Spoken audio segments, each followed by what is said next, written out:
दुनिया के सबसे बड़े रेगिस्तान में से एक भारत के थार का मरुस्थल लगभग 2,26,000 वर्ग किलोमीटर में फैला हुआ है।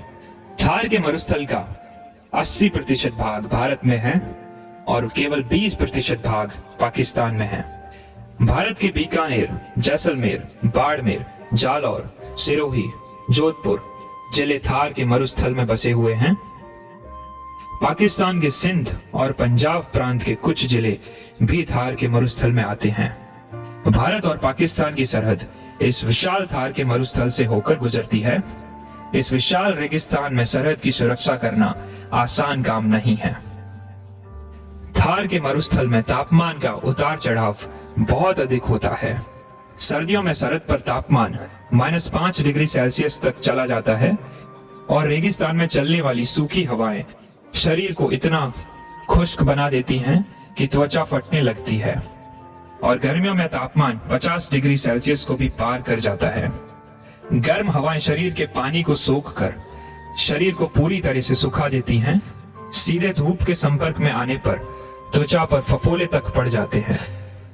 रेत इतनी गर्म हो जाती है कि यदि गर्म रेत पर पैर पड़ जाएं तो बुरी तरह से जल जाते हैं और कभी-कभी तो रेत इतनी गर्म हो जाती है कि रेत के अंदर पापड़ दबा देने पर 10 मिनट में सिक जाता है।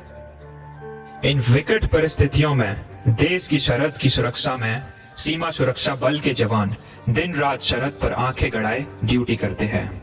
जैसलमेर की 471 किलोमीटर सरहद पाकिस्तान के साथ लगती है और सबसे ज्यादा कठिनाइयां जैसलमेर की सरहद पर है।